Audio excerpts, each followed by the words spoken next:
Sehari setelah Indonesia merayakan 81 tahun kemerdekaan, mahasiswa Universitas Indonesia justru turun ke jalan.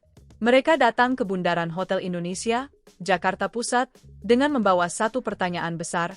Setelah 81 tahun Indonesia merdeka, sebenarnya seperti apa kondisi rakyat hari ini?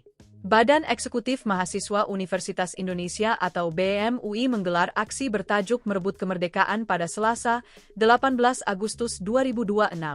Aksi ini menjadi semacam antitesis dari perayaan kemerdekaan sehari sebelumnya. Ketika pemerintah dan masyarakat merayakan kemerdekaan dengan upacara dan berbagai seremoni, mahasiswa memilih turun ke jalan untuk menyampaikan kritik terhadap berbagai persoalan yang mereka nilai masih membelenggu masyarakat. Ketua BEM UI Yatalathov M. Ashum Imawan menjelaskan bahwa aksi tersebut bukan dimaksudkan sebagai bagian dari perayaan kemerdekaan. Menurut dia, mahasiswa justru ingin mempertanyakan kondisi bangsa setelah 81 tahun Indonesia merdeka. Pertanyaan itu kemudian diterjemahkan BEM UI ke dalam 8 tuntutan. Tuntutan tersebut tidak hanya menyasar satu sektor. Mahasiswa membawa isu ekonomi, korupsi, agraria, pembangunan, demokrasi, hubungan pusat dan daerah, penanganan bencana, hingga sektor keamanan. Salah satu tuntutan yang paling mencolok adalah desakan agar pemerintah menghentikan program makan bergizi gratis atau MBG. Tidak hanya MBG, BEM UI juga meminta pemerintah menghentikan Koperasi Desa Merah Putih. Dua program tersebut merupakan bagian dari kebijakan pemerintah yang mendapatkan perhatian besar publik. BEM UI juga meminta pemerintah melakukan evaluasi total terhadap Proyek Strategis Nasional atau PSN. Dengan demikian, kritik mahasiswa tidak hanya diarahkan kepada satu program. Mereka mempertanyakan arah sejumlah kebijakan pembangunan pemerintah secara lebih luas. 8 tuntutan BEM UI.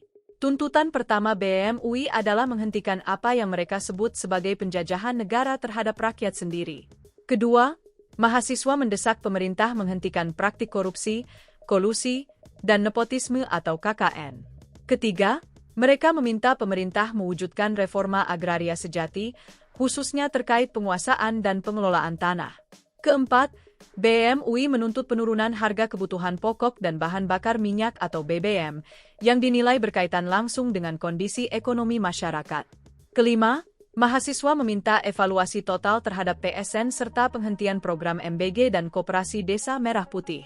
Keenam, mereka menolak pemusatan kekuasaan dan pemangkasan transfer ke daerah atau TKD, sekaligus meminta penguatan kembali otonomi daerah. Ketujuh, BEM UI meminta pemerintah menetapkan status bencana nasional untuk wilayah Sumatera dan Flores serta mempercepat proses pemulihan wilayah terdampak bencana. Dan kedelapan, mereka meminta pemerintah menghentikan tindakan represif serta intervensi TNI dan Polri di ruang sipil, sekaligus membubarkan Yonif Teritorial Pembangunan atau YONTP. 8 tuntutan tersebut menunjukkan bahwa aksi BEM UI kali ini memiliki cakupan yang cukup luas. Ada persoalan ekonomi, kritik terhadap program pemerintah, persoalan agraria, hubungan antara pemerintah pusat dan daerah, penanganan bencana, dan ada pula kritik terhadap keterlibatan aparat keamanan di ruang sipil. BEM UI menempatkan seluruh persoalan itu dalam satu kerangka besar, makna kemerdekaan. Bagi mahasiswa, kemerdekaan tidak cukup hanya dirayakan melalui upacara. Kemerdekaan juga harus dirasakan dalam kehidupan sehari-hari. Ketika harga kebutuhan pokok menjadi persoalan, mereka mempertanyakannya. Ketika program pemerintah dinilai bermasalah, mereka meminta evaluasi. Ketika terjadi persoalan di daerah, mereka menuntut pemerintah bertindak. Dan ketika menyangkut ruang sipil, mereka meminta agar aparat tidak melakukan tindakan yang dianggap represif. Ketua BEM UI Yatalathov M. Ashum Imawan juga menyoroti persoalan ekonomi, demokrasi, dan kedaulatan negara. Ia menilai berbagai persoalan tersebut tidak dapat dipandang semata-mata sebagai krisis ekonomi, melainkan berkaitan dengan kedaulatan rakyat. Di titik inilah tema merebut kemerdekaan menjadi penting. Mahasiswa tidak sedang mempersoalkan apakah Indonesia sudah merdeka secara formal. Indonesia telah merdeka sejak 17 Agustus 1945.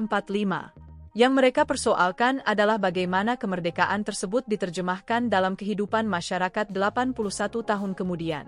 Bundaran HI dipilih sebagai titik aksi. Masa sebelumnya dijadwalkan berkumpul di kawasan kampus UI di Depok sebelum bergerak menuju Jakarta Pusat. Informasi mengenai aksi tersebut juga menyebut keterlibatan sejumlah elemen mahasiswa lainnya. Aksi mahasiswa tentu membawa konsekuensi lain. Kawasan Bundaran HI merupakan salah satu titik penting aktivitas masyarakat Jakarta. Ketika massa berkumpul, arus lalu lintas di kawasan tersebut berpotensi terdampak. Karena itu, masyarakat yang melintas di sekitar lokasi juga perlu memperhatikan perkembangan situasi dan rekayasa lalu lintas. Namun di balik persoalan lalu lintas, aksi ini membawa isu yang jauh lebih besar. Mahasiswa sedang mencoba menarik kembali perhatian publik pada pertanyaan mendasar tentang kemerdekaan. Sebuah negara dapat merayakan kemerdekaan melalui seremoni yang megah. Namun ukuran kemerdekaan bagi masyarakat tidak selalu berada di atas panggung. Ia bisa terlihat dari harga kebutuhan pokok, dari akses terhadap pendidikan, kondisi ekonomi, penguasaan tanah, penanganan bencana dan kebebasan menyampaikan pendapat. Hingga dari sejauh mana aparat keamanan berada dalam batas kewenangannya. Itulah sebabnya 8 tuntutan BEM UI menjadi menarik untuk diperhatikan. Sebab tuntutan tersebut tidak hanya menyasar pemerintah dalam satu persoalan. Ia mencoba menggambarkan berbagai keresahan yang menurut mahasiswa terjadi dalam kehidupan masyarakat. Namun seluruh tuntutan tersebut tetap merupakan sikap dan penilaian BEM UI, bukan fakta hukum yang telah diputuskan. Pemerintah tentu memiliki ruang untuk memberikan jawaban, klarifikasi, maupun penjelasan atas setiap tudingan dan tuntutan yang disampaikan. Di sisi lain, aksi mahasiswa merupakan bagian dari ruang demokrasi selama dilakukan sesuai ketentuan dan berlangsung secara tertib. Penyampaian kritik terhadap pemerintah juga merupakan bagian dari kehidupan demokrasi.